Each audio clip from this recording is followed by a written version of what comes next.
The confidence interval at the 90% confidence level for the true population proportion of Southern California community homes meeting at least the minimum recommendations for earthquake preparedness is 0.286, 0.374. This is our confidence interval. So, what we need to do is we need to find P prime, which is our sample proportion or our point estimate, and then we need to find our error. So if we look at our interval, here's our curve. P prime should be in the center, that's our point estimate, and our interval is 0.286. That's our proportion for the lower limit, and our proportion for the upper limit is 0.374. Now, to find our P prime, that's our midpoint, we need to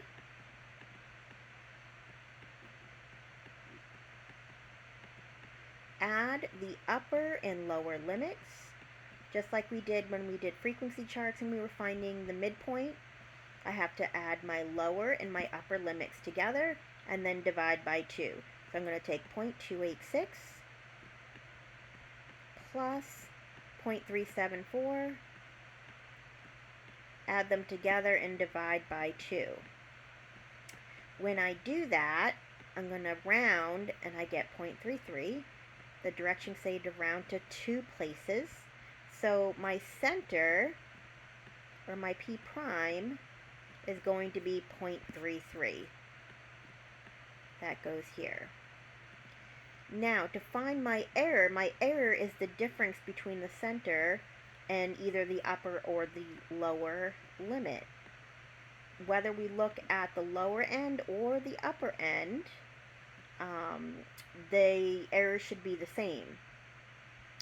So if I take 0.33 and subtract 0.286, or if I take 0.374 and subtract 0.33 to find this difference, the distance between the P prime and our upper or lower limit, we should get the same value. Now, when I do subtract, whether I use P prime minus the lower limit or whether I use the upper limit minus P prime, I get the difference or the distance between the center and the limit, either upper or lower, is 0.04. So this distance right here is 0.04. And then this distance right here is 0.04.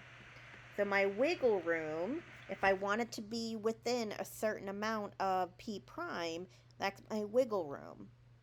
So that would be my 0.04 or my error.